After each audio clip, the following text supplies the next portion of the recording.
ನಮಸ್ಕಾರ ಆತ್ಮೀಯ ವಿದ್ಯಾರ್ಥಿಗಳೇ.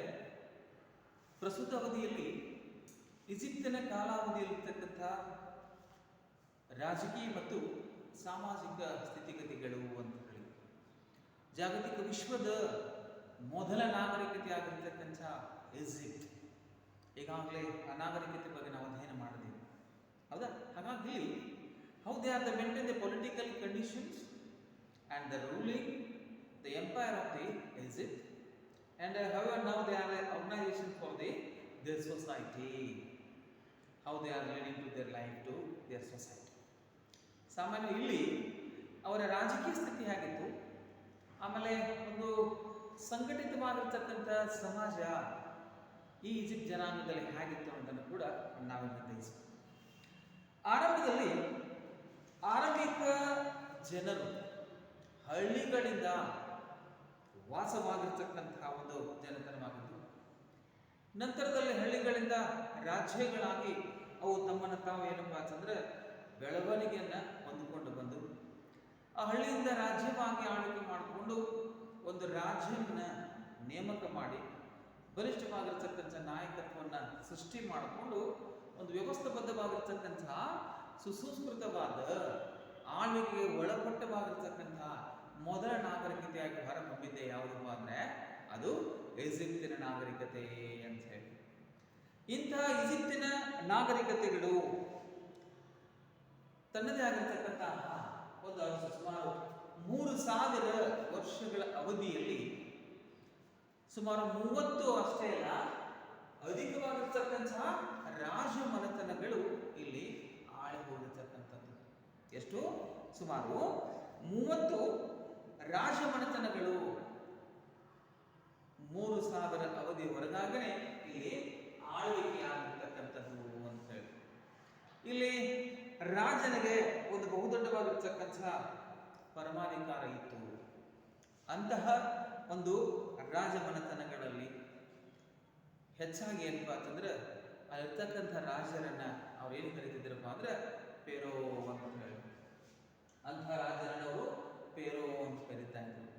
ಅದರ ಪ್ರಖ್ಯಾತನಾಗಿರ್ತಕ್ಕಂಥ ಆಳರಸಿ ಯಾರಪ್ಪ ಅಂದ್ರೆ ಮಿನಸ್ ಅಂತ ಹೇಳಿ. He was the first person to organize the southern the part of the Egypt and the northern part of the Egypt. They organized the great empirism of the Egypt. ಈ ದಕ್ಷಿಣ ಮತ್ತು ಉತ್ತರ ಈಜಿಪ್ಟ್ ಅನ್ನು ಒಟ್ಟುಗೂಡಿಸಿ ಒಂದು ಬಲಿಷ್ಠವಾಗಿರ್ತಕ್ಕಂಥ ಸಾಮ್ರಾಜ್ಯವನ್ನ ನಿರ್ಮಾಣ ಮಾಡಿ ಆಳ್ವಿಕೆಗೆ ಒಳಪಡಿಸತಕ್ಕಂತಹ ಏಕೈಕ ಯಾರಪ್ಪ ಅಂತಂದ್ರೆ ಮಿನಸ್ ಅಂತ ಹೇಳಿ. ಕ್ರಿಸ್ತ ಪೂರ್ವ 3000 ವರ್ಷಗಳ ಅವಧಿಯಲ್ಲಿ ಬಲಿಷ್ಠವಾಗಿರ್ತಕ್ಕಂಥ ಸೈನ್ಯ ಜೊತೆಗೆ ಸಾಮ್ರಾಜ್ಯವನ್ನು ನಿರ್ಮಾಣ ಮಾಡಿ ಮೆಂಫಿಸ್ ಅನ್ನೋದನ್ನ ತನ್ನ ರಾಜಧಾನಿಗೆ ಮಾಡಿಕೊಂಡು ತನ್ನ ಆಳ್ವಿಕೆ ಕಾಲಾವಧಿಯನ್ನು ಇವನು ಮುಂದುವರಿಸಿದ ಅಂತ.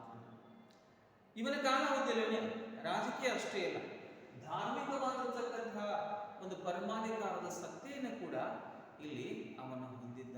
They have the more the power, not the only for the administration, it is including for the as a religious administration to the empirism of the controlling of as a ruler. ಒಬ್ಬ ರಾಜನ ಕೈಯಲ್ಲಿ ರಾಜಕೀಯ ಅಷ್ಟೇ ಅಲ್ಲ, ಧಾರ್ಮಿಕವಾಗಿರ್ತಕ್ಕಂಥ ಅಧಿಪತ್ಯವನ್ನು ಕೂಡ ತನ್ನ ಹತೋಟಿಗೆ ಏನಪ್ಪ ಅಂತಂದ್ರೆ ಅವನು ಇಟ್ಟುಕೊಂಡಿದ್ದ.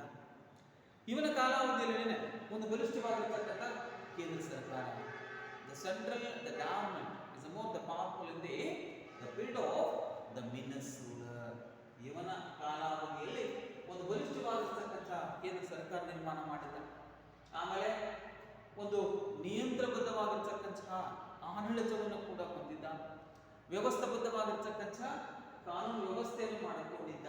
ಜೊತೆಗೆ ಏನಪ್ಪ ಅಂತಂದ್ರೆ ತನ್ನದೇ ಆಗಿರ್ತಕ್ಕಂಥ ಪರಮಾಧಿಕಾರ ಅಧಿಕಾರವನ್ನು ಕೂಡ ಸಂಪೂರ್ಣವಾಗಿ ರಾಜ ಈ ಕಾಲಾವಧಿಯಲ್ಲಿ ಹೊಂದಿದ್ದ ಅಂತೇಳಿ. ಹಾಗಾಗಿ ಅವರು ಕರೀತಾರೆ ರಾಜನ ಏನು ಕರೀತಾ ಇದ್ರು? Pharaoh. He was one of the god in the earth ಅಂತ ಹೇಳಿ. ರಾಜ ಅನ್ನೋವನು ಭೂಮಿ ಮೇಲೆ ಇರ್ತಕ್ಕಂಥ ಒಬ್ಬ ದೇವರ ಪ್ರತಿನಿಧಿ. He was a representative in the god ಅಂತ ಹೇಳಿ. ಒಬ್ಬ ದೇವರ ಪ್ರತಿನಿಧಿ ಅಂತ ಹೇಳಿ ಅವನು ನಾವು ಏನು ಮಾಡ್ತೀರಪ್ಪ ಅಂತಂದ್ರೆ ನಂಬಿಕೊಂಡು ಬಂದಿದ್ದೀವಿ. ಇನ್ನು ಈಜಿಪ್ತರ ರಾಜಕೀಯ ಸ್ಥಿತಿಯನ್ನು 3 ಕಾಲಾವಧಿಯಲ್ಲಿ ಭಾಗ ಮಾಡಿದ್ದಾರೆ. They are dividing the 3 parts of the politically the dynasty, the ruling on the Egypt ಅಂತ ಹೇಳಿ. ಅವು ಯಾವ್ಯಾವಪ್ಪ ಅಂತಂದ್ರೆ, ಒಂದು ಹಳೆಯ ಕಾಲಾವಧಿ ಅಂತ ಹೇಳಿ, it's the old period of the Egypt. ಅದು ನಾವು ಏನು ಕರಿತಾ ಇದ್ರು, ಪಿರಮಿಡ್ಗಳ ಕಾಲ ಅಂತ ಹೇಳಿ. ನಾವು they are calling the period of the old is the pyramid ಕಾಲ ಅಂತ ಹೇಳಿ ಅವರು ಕರಿತಾ ಇದ್ರು. ಇಲ್ಲಿ ಈ ಕಾಲಾವಧಿಯಲ್ಲಿ ರಾಜ ಬಹಳ ಬಲಿಷ್ಠನಾಗಿದ್ದ. ಒಂದು ವ್ಯವಸ್ಥಿತವಾಗಿರ್ತಕ್ಕಂಥ ಸಾಮ್ರಾಜ್ಯವನ್ನ ಆತ ನಿರ್ಮಾಣ ಮಾಡತಕ್ಕಂತಹ ನಾಯಕನೂ ಆಗಿದ್ದ. ಹೀಗಾಗಿನೇ ಈ ಕಾಲಾವಧಿಯಲ್ಲಿ ರಾಜನಿಗೆ ಸಲಹೆ ನೀಡಲಿಕ್ಕೆ ಒಂದು ಹಿರಿಯ ವರ್ಗವಿತ್ತು. ರಾಜನಿಗೆ ಒಂದು ಸಲಹೆ ನೀಡಲು ಹಿರಿಯ ವರ್ಗವಿತ್ತು. ಬಟ್ ಆ ಸಲಹೆಯನ್ನು ಪಡೆದುಕೊಳ್ಳುವುದು ರಾಜನಿಗೆ ಇಟ್ ನಾಟ್ ಕಂಪಲ್ಸರಿ, ಅದು ಕಡ್ಡಾಯವಾಗಿರಲಿಲ್ಲ. ವಾಟ್ ಎವರ್ ನಾವು they are taking some suggestion on the elder, it not the compulsory on the ruling of the Egyptian king ಅಂತ ಹೇಳಿ. ಆ ರಾಜನಿಗೆ ಆಳ್ತಕ್ಕಂಥ ರಾಜನಿಗೆ ಆ ಒಂದು ಸಲಹೆಯನ್ನು ಪಡೆದೇಬೇಕು ಅನ್ನೋದು ಏನಪ್ಪಾ ಅಂತಂದ್ರೆ ಕಡ್ಡಾಯವಾಗಿರಲಿಲ್ಲ. ಹಾಗಾಗಿ ರಾಜ ಇಲ್ಲಿ ಬಲಿಷ್ಠನಾಗಿದ್ದ. ರಾಜಕೀಯ ಮತ್ತು ಧಾರ್ಮಿಕವಾಗಿರ್ತಕ್ಕಂಥ ಆಡಳಿತವು ಸಂಪೂರ್ಣವಾಗಿ ಅವನ ಹತೋಟಿಯಲ್ಲಿತ್ತು. ಒಂದು ಪರಮಾಧಿಕಾರದ ಬಲಿಷ್ಠವಾಗಿರತಕ್ಕಂಥ ಅಧಿಪತ್ಯದ ಕೇಂದ್ರ ಸರ್ಕಾರ ಕೂಡ ಅವನ ಆಧೀನ ಇದ್ದ ಕಾರಣಕ್ಕಾಗಿಯೇ ಈ ರಾಜ ಏನಪ್ಪಾ ಅಂತಂದ್ರೆ ರಾಜ್ಯವನ್ನ ಒಂದು ವ್ಯವಸ್ಥಿತ ಶಾಂತಿಯುತ ರಕ್ಷಣೆಯನ್ನು ಒದಗಿಸ್ತಕ್ಕಂಥ ಪರಮಾಧಿಕಾರದ ಆಧಿಪತ್ಯವನ್ನ ಈ ಆರಂಭದಲ್ಲಿ ಹಳೆಯ ಕಾಲಾವಧಿಯ ಈಜಿಪ್ಟಿನ ರಾಜಕೀಯದಲ್ಲಿ ರಾಜ ಹೊಂದಿದ್ದ ಅಂತ ಹೇಳ್ತೀವಿ. ಇನ್ನು ಎರಡನೇ ಯಾವ್ದು ಅಂದ್ರೆ ಮಧ್ಯ ಕಾಲಾವಧಿ. It's the mid period of the Egypt. ಅದು ಯಾರ ಕಾಲಾವಧಿ ಅಂತಂದ್ರೆ ದ ಲ್ಯಾಂಡ್ ಲಾರ್ಡ್. ಮಧ್ಯ ಕಾಲಾವಧಿ ಈಜಿಪ್ಟ್ನ ಏನಿತ್ತು ಭೂಮಾಲೀಕರ ಕಾಲ ಅಂತ ಹೇಳಿ. ಆ ಭೂಮಾಲೀಕರ ಕಾಲಾವಧಿಯಲ್ಲಿ ಜಮೀನ್ದಾರ ಆಮೇಲೆ ಸರ್ದಾರರು. ಇಲ್ಲಿ ಆರಂಭದಲ್ಲಿ ರಾಜ ಬಲಿಷ್ಠನಾಗಿದ್ದ. ನಂತರ ಕಾಲಾವಧಿಯಲ್ಲಿ ಜಮೀನ್ದಾರ ಮತ್ತು ಸರ್ದಾರರು, they are more powerful ruling on the as a period to the middle age. ಈಜಿಪ್ಟಿನ ರಾಜಕೀಯ ಮಧ್ಯ ಕಾಲಾವಧಿಯಲ್ಲಿ ಭೂಮಾಲೀಕ ಮತ್ತು ಜಮೀನ್ದಾರರು ಆಮೇಲೆ ಸರ್ದಾರ ವರ್ಗ ಇವರೆಲ್ಲರೂ ಏನಪ್ಪಾ ಅಂತಂದ್ರೆ ರಾಜನಿಗಿಂತಲೂ ಬಲಿಷ್ಠವಾಗಿರ್ತಕ್ಕಂಥ ಆಳ್ವಿಕೆಯನ್ನ ಮಾಡಿಕೊಂಡು ತಮ್ಮದೇ ಆಗಿರ್ತಕ್ಕಂಥ ಆಧಿಪತ್ಯವನ್ನು ರಾಜನ ಮೇಲೆ ಹೇರತಕ್ಕಂಥ ಸನ್ನಿವೇಶವೂ ಕೂಡ ಇವರು ತರ್ತಕ್ಕಂಥವರಾಗಿದ್ರು. ಹಾಗಾಗಿ ಈ ಕಾಲಾವಧಿಯಲ್ಲಿ ಆಂತರಿಕವಾಗಿರ್ತಕ್ಕಂಥ ಸಂಘರ್ಷ, the internal struggle and war are more the continue for the and the period to the mid age of the Egypt. ಮಧ್ಯ ಕಾಲಾವಧಿಯಲ್ಲಿ ಈಜಿಪ್ಟಿನ ರಾಜಕೀಯದಲ್ಲಿ ಆಂತರಿಕವಾಗಿರ್ತಕ್ಕಂಥ ಯುದ್ಧಗಳು, ಆಂತರಿಕವಾಗಿರ್ತಕ್ಕಂಥ ಸಂಘರ್ಷಗಳು ಕಾರಣೀಕೃತವಾದವು. ಅದಕ್ಕೆ ಮೂಲ ಕಾರಣ ಭೂಮಾಲೀಕರಾಗಲಿ, ಆಮೇಲೆ ಸರದಾರರಾಗಲಿ, ಆಮೇಲೆ ಜಮೀನ್ದಾರರಾಗಲಿ ಇವರ ಆಳ್ವಿಕೆಯು ಅಷ್ಟೊಂದು ಏನಪ್ಪ ಅಂತಂದ್ರೆ ರಕ್ಷಣೆಯ ಶಾಂತಿ ಸುವ್ಯವಸ್ಥೆ ಆಧಿಪತ್ಯ ಇರದೇ ಇದ್ದ ಕಾರಣಕ್ಕಾಗನೇ ಅರಾಜಕತೆಯ ಕಾಲವಾಗಿ ಅದು ಹೊರಹೊಮ್ಮಿತು. ಇದರಿಂದಲೇ ಈ ಕಾಲಾವಧಿಯನ್ನ ಇನ್ನೊಂದೇನಪ್ಪ ಅಂದ್ರೆ ಹೊಸ ರಾಜ್ಯಗಳ ಕಾಲ. ಮೂರನೇದು ಹೊಸ ರಾಜ್ಯಗಳ ಕಾಲ. ಇಲ್ಲಿ ಮತ್ತೊಮ್ಮೆ ಏನಪ್ಪಾ ಅಂತಂದ್ರೆ ರಾಜ ಬಲಿಷ್ಠನಾದ. The king was the powerful in the respect. ಇಲ್ಲಿ ಬಲಿಷ್ಠವಾಗಿ ರಾಜ್ಯತ್ವವನ್ನು ನಿರ್ಮಾಣ ಮಾಡಿಕೊಂಡ.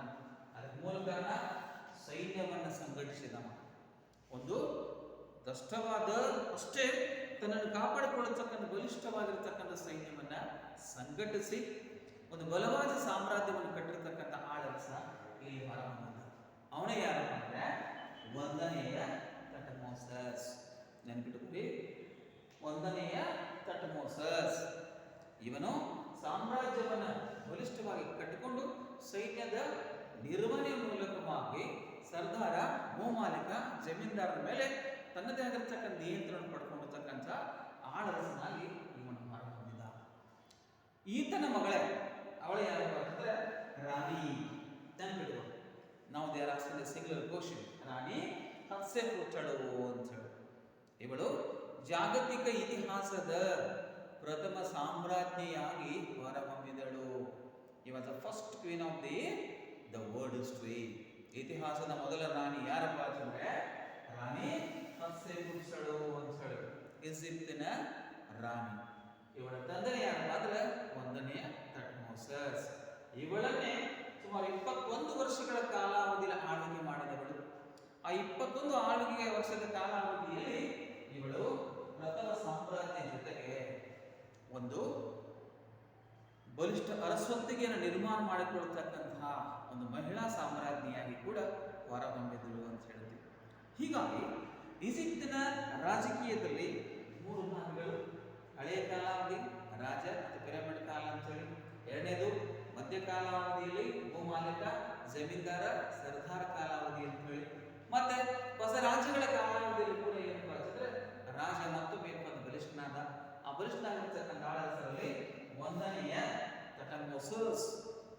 He was creating as the new empire is among the Egypt. ಈಜಿಪ್ಟಿನ ಬಲಿಷ್ಠವಾಗಿರ್ತಕ್ಕಂಥ ಸಾಮ್ರಾಜ್ಯ ನಿರ್ಮಾಣ ಮಾಡಿದ. ಈತನ ಮಗಳೇ ಯಾರಪ್ಪ ಅಂದ್ರೆ ರಾಣಿ ಹತ್ಸೆಪುತ್ರಳು ಅಂತ. ಹೌದು, ಇಲ್ಲಿ ಕ್ವಶನ್ ಏನು ಕೇಳ್ತಾರೋ, ಯಾವ ಕಾಲಾವಧಿಯನ್ನ ಈಜಿಪ್ತರ ಪಿರಮಿಡ್ ಕಾಲ ಅಂತ ಕರೀತಿದ್ರು ಅಂತ ಹೇಳ್ತಾರೆ. ಅದು ಏನಪ್ಪ ಅಂತಂದ್ರೆ ಅವರ ಹಳೆಯ ಕಾಲಾವಧಿ. ಮೊದಲ ಆಳವಡಿ ಏನಪ್ಪ ಅಂದ್ರೆ ಮಿನಸ್ ಅಂತ ಹೇಳಿ, ಅವನ ಸ್ಥಾಪನೆ ಮಾಡತಕ್ಕಂಥ ರಾಜಧಾನಿ ಮೆಂಫಿಸ್ ಅಂತ ಹೇಳಿ.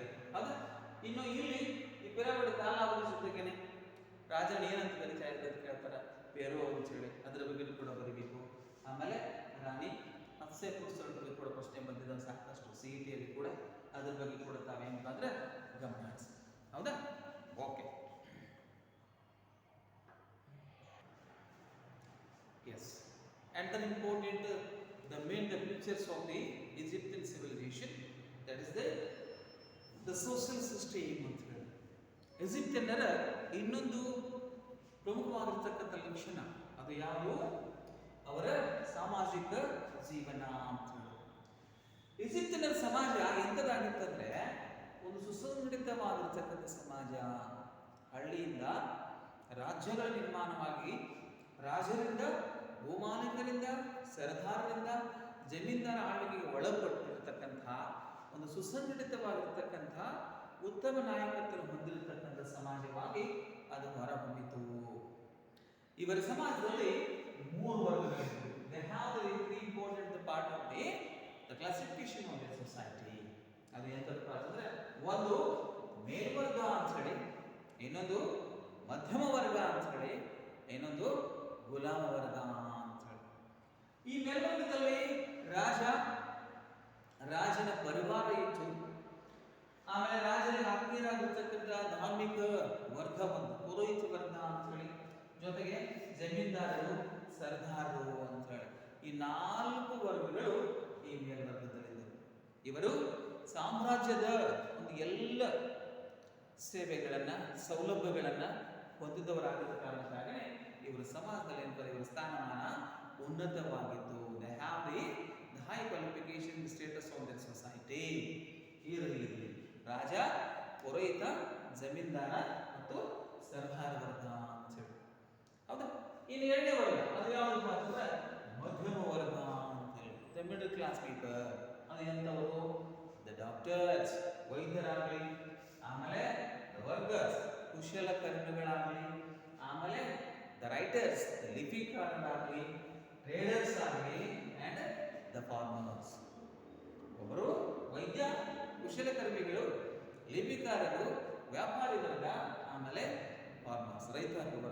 ಇವರು ಏನಪ್ಪ ಅಂದ್ರೆ ಇಲ್ಲಿ ರಾಜರಿಂದ ಇವರು ತಮ್ಮ ಕುಶಲಕರ್ಮ ಕೆಲಸಗಳ ಅನುಗುಣವಾಗಿ ತಮ್ಮದೇ ಆಗಿರತಕ್ಕಂಥ ಏನಪ್ಪ ಅಂದ್ರೆ ಆದಾಯದ ಮೂಲಕವಾಗಿ, ಉದ್ಯೋಗದ ಅನುಗುಣವಾಗಿ ಇವರು ಸಮಾಜದಲ್ಲಿ ತಮ್ಮದೇ ಆಗಿರತಕ್ಕಂಥ ಒಂದು ಮಧ್ಯಮ ಸ್ಥಾನಮಾನವನ್ನು ಹೊಂದಿದವರಾಗಿದ್ದರು. ಇವರು ಕೂಡ ರಾಜರಿಂದ ಅಲ್ಪಾವಧಿ ಮಟ್ಟದ ಸೇವೆಗಳನ್ನು ಬಯಸಿದ್ರು. ಅಲ್ಪಾವಧಿ ಮಟ್ಟದ ಸೇವಾಕಾಂಕ್ಷ ತಾವು ಕೂಡ ಮಾಡಿ ರಾಜನ ಜೊತೆಗೇನೆ ತಮ್ಮನ್ನು ಗುರುತಿಸಿಕೊಳ್ಳತಕ್ಕಂಥ ಪ್ರಯತ್ನ ಕೂಡ ಇವರದಾಗಿತ್ತು. ಇವರು ಸಮಾಜದಲ್ಲಿ ಒಂದು ಉನ್ನತವಾಗಿರತಕ್ಕಂಥ ಕೊಡುಗೆದಾರರು. They are get the contribute in their society. ಇವರೆಲ್ಲರ ಸಮಾಜದಲ್ಲಿ ಉತ್ತಮ ಕೊಡುಗೆಯನ್ನು ಮಾಡ್ತಾರೆ. ಉದಾಹರಣೆಗಾಗಿ ವೈದ್ಯ ರೋಗಿಯನ್ನು ಗುಣಪಡಿಸ್ತಾ ಇದ್ದ, ಕುಶಲಕರ್ಮಿ ಬೇಕಾಗಿರ್ತಕ್ಕಂಥ ಕೆಲಸ ಕಾರ್ಯಗಳನ್ನು ಮಾಡ್ತಾ ಇದ್ದ, ಇನ್ನು ಲಿಪಿಕಾರ ರಾಜ ಆಜ್ಞೆ ಮಾಡಿದ ದಾಖಲೆಗಳನ್ನು ಲೆಕ್ಕಪತ್ರ ಇಡತಕ್ಕಂಥ ಸೇವಾಕಾಂಕ್ಷೆ ಮಾಡ್ತಾ ಇದ್ದ. ಇನ್ನು ವ್ಯಾಪಾರಿ ವರ್ಗ ಒಂದು ಪ್ರದೇಶದಿಂದ ಇನ್ನೊಂದು ಪ್ರದೇಶಕ್ಕೆ ಬೇಕಾಗಿರ್ತಕ್ಕಂಥ ಸಾಮಗ್ರಿಗಳನ್ನ, ಸರಕುಗಳನ್ನ ರಾಜ್ಯಕ್ಕೆ, ಸಾಮ್ರಾಜ್ಯಕ್ಕೆ ಸರಬರಾಜು ಮಾಡಿಕೊಡ್ತಕ್ಕಂಥ ಕೆಲಸವೂ ಕೂಡ ಇಲ್ಲಿ ವ್ಯಾಪಾರಿ ಮಾಡ್ತಾ ಇದ್ದಾರೆ. ಇನ್ನೆಲ್ಲಕ್ಕಿಂತಲೂ ಉತ್ಪಾದಕನಾಗಿ ಉತ್ಪಾದಕನಾಗಿ ಹೊರಹೊಮ್ಮತಕ್ಕಂಥ ರೈತರು ಕೂಡ ತನ್ನದೇ ಆಗಿರ್ತಕ್ಕಂಥ ಶ್ರಮಜಾತ್ಯ ಜೀವನವನ್ನು ನಡೆಸಿಕೊಂಡು ತನ್ನ ಬದುಕನ್ನು ಏನಪ್ಪ ಅಂತಂದ್ರೆ ಅಚ್ಚುಕಟ್ಟಾಗಿ ನಿರ್ಮಾಣ ಮಾಡಿಕೊಡತಕ್ಕಂತಹ ಒಂದು ವ್ಯವಸ್ಥೆಯ ಜೀವನ ಇಲ್ಲಿ ರಾಜನಿಗಿತ್ತು. ಅದು ರೈತರಿಲ್ಲ. ಹೌದಾ? ಇನ್ನು ಮೂರನೇ ವರ್ಗ ಅದು ಯಾವುದಪ್ಪ ಅಂದ್ರೆ ಗುಲಾಮ ವರ್ಗ ಅಂತ. ಇವರ ಜೀವನ ಶ್ರಮದಾಯಕ ಜೀವನ ಜೊತೆಗೆ ಕಷ್ಟಕರವಾಗಿರ್ತಕ್ಕಂಥ ಜೀವನ. The living the life is very difficult only as a ದಸಾರ್ವ. ಗುಲಾಮರು ಕಾಲಾವಧಿಯಲ್ಲಿ ಭಾಳ ಏನಂತಂದ್ರೆ ಶ್ರಮವನ್ನು ಮಾಡೇ ಬದುಕಬೇಕು. ಅದು ಕಷ್ಟಕರ ಜೀವನವನ್ನು ಸಾಗಿಸ್ತಕ್ಕಂಥ ಒಂದು ಪರಿಸ್ಥಿತಿ ಏನಪ್ಪ ಅಂದ್ರೆ ಇವರ ಸಮಾಜದಲ್ಲಿ ಇವರಿಗೆ ನಿರ್ಮಾಣವಾಗಿತ್ತು ಅಂತ ಹೇಳ್ತೀವಿ. ಅವರು ಇನ್ನೊಬ್ಬರ ಸೇವೆ ಮಾಡಿಕೊಂಡೇ ಇನ್ನೊಬ್ಬರ ಕೆಲಸ ಕಾರ್ಯವನ್ನು ಮಾಡಿ ಅದರ ಆದಾಯದಲ್ಲಿ ತಮ್ಮ ತಾವ ಜೀವನ ನಡೆಸಿಕೊಡ್ತಕ್ಕಂಥ ಒಂದು ಶ್ರಮದಾಯಕ ಕಷ್ಟ ಜೀವನವನ್ನು ಹೊಂದಿರತಕ್ಕಂತಹ ಒಂದು ವ್ಯವಸ್ಥಿತವಾಗಿರ್ತಕ್ಕಂಥ ಸಮಾಜದಲ್ಲಿ ಈ ಗುಲಾಮ ವರ್ಗ ಏನಪ್ಪಾ ಅಂದ್ರೆ ಇತ್ತು. ಇವರು ಅನೇಕ ಏನಪ್ಪಾ ಅಂತಂದ್ರೆ ಸುಖಲೋಪಗಳನ್ನು ಹೊಂದಿದವರಂತರೂ ಅಲ್ಲ. ತಮ್ಮ ಸಿಕ್ಕ ಕೆಲಸದಲ್ಲೇ ತೃಪ್ತಿಯನ್ನು ಪಡೆದುಕೊಂಡು ಬಂದಂತಹ ಒಂದು ಆದಾಯ ಮತ್ತು ಮೂಲಗಳಿಂದ ತಮ್ಮ ಜೀವನವನ್ನು ನಡೆಸಿಕೊಂಡು ಹೋಗ್ತಕ್ಕಂತಹ ಒಂದು ವರ್ಗ ಇಲ್ಲಿತ್ತು. ಇಂಥ ಸಮಾಜ ಇತ್ತು. ಇನ್ನು ಇವ್ರ ಸಮಾಜದಲ್ಲಿ ವಿಶೇಷವಾಗಿ ಏನಪ್ಪಾ ಅಂತಂದ್ರೆ ಮಹಿಳೆಯರಿಗೆ ಮಹಿಳಾ status, the woman status on the Egyptian society is a very high position. They are having the more the respectable, the valuable, the status on the women. ಇಲ್ಲಿ ಬಹಳ ಏನಪ್ಪಾ ಅಂತಂದ್ರೆ ಒಂದು ಗೌರವಿತವಾಗಿರ್ತಕ್ಕಂಥ, ಮೌಲ್ಯಯುತವಾಗಿರ್ತಕ್ಕಂಥ, ಉನ್ನತವಾಗಿರ್ತಕ್ಕಂಥ ಸ್ಥಾನಮಾನ ಇಲ್ಲಿ ಮಹಿಳೆಗೆ ಈಜಿಪ್ತಿನ ಸಮಾಜದಲ್ಲಿ ಇತ್ತು ಅಂತ ಹೇಳ್ತೀವಿ. ಅದರಿಂದಲೇ ರಾಣಿ ಹತ್ಸೆಪುತ್ಸಳು ಈ ಸಮಾಜದಷ್ಟೇ ಅಲ್ಲ ಒಂದು ಸಾಮ್ರಾಜ್ಞಿಯಾಗಿ ಹೊರಹೊಮ್ಮಿದ ಕಾರಣದಲ್ಲಿ ಇಲ್ಲಿ ಮಹಿಳೆಯರಿಗೆ they are have the more respect on the society because of they are the ruler. ಅವರು ಆಳ್ವಿಕೆನೂ ಮಾಡಿದ್ರು, ಜೊತೆಗೆ ಸಮಾಜದಲ್ಲಿ ತಮ್ಮದೇ ಆಗಿರ್ತಕ್ಕಂಥ ಸ್ಥಾನಮಾನವನ್ನು ಉಳಿಸಿಕೊಂಡು ಕೂಡ ಬಂದಿದ್ದರು. ಅಂಥದ್ರಲ್ಲಿ ಮಹಿಳೆ ಉನ್ನತವಾಗಿರ್ತಕ್ಕಂಥದ್ದು. ತಂದೆಯ ಆಸ್ತಿಯಲ್ಲಿ ಕೇವಲ ಗಂಡು ಮಕ್ಕಳಿಗೆ ಅಷ್ಟೇ ಏನಪ್ಪಾ ಅಂದ್ರೆ ತಂದೆಯ ತರಮಾನದಲ್ಲಿ ಉತ್ತರಾಧಿಕಾರದ ಒಂದು ಆಸ್ತಿ ಅನ್ನೋದಾಗಲಿ ಅಧಿಕಾರ ಅನ್ನೋದಾಗಲಿ ದೊರೀತಾ ಇತ್ತು. ಆದರೆ ಇಲ್ಲಿ ಇವರ ಸಮಾಜದಲ್ಲಿ ಮಹಿಳೆಯ ಉನ್ನತ ಸ್ಥಾನಮಾನವನ್ನು ಹೊಂದಿದ ಕಾರಣಕ್ಕಾಗನೇ ಅವಳಿಗೆ ಕೂಡ ಏನಪ್ಪಾ ಅಂತಂದ್ರೆ ಪಿತ್ರಾರ್ಜಿತ ಆಸ್ತಿಯಲ್ಲಿ ಸಮಪಾಲಿತ್ತು, ಸಮಬಾಳನ್ನು ಕೂಡ ಹೊಂದಿದ್ರು. ಹಾಗಾಗಿ ಇಲ್ಲಿ ಮಹಿಳೆ ಕೇವಲ ಆಡಳಿತದಲ್ಲಷ್ಟೇ ಅಲ್ಲ, ರಾಜಕೀಯವಾಗಿ ಧಾರ್ಮಿಕ ಸಭೆ ಸಮಾರಂಭ ಕಾರ್ಯಗಳಲ್ಲಿ ಕೂಡ ತನ್ನನ್ನು ತಾನು ಗುರುತಿಸಿಕೊಂಡು ತನ್ನ ಸೇವೆಯನ್ನು ಮಾಡಿಕೊಡ್ತಕ್ಕಂತಹ ಒಂದು ವ್ಯವಸ್ಥಾಬದ್ಧವಾಗಿರ್ತಕ್ಕಂಥ ಸಾಮಾಜಿಕ ಜೀವನ ಇವರದಾಗಿತ್ತು. ಇಂಥ ಸಮಾಜ ಇತರ ನಾಗರಿಕತೆಗೆ ಒಂದು ಮಾದರಿಯಾಗಿರ್ತಕ್ಕಂಥ ಸಮಾಜವಾಗಿ ಅದು ಹೊರಹೊಮ್ಮಿತು ಅಂತ ಕೂಡ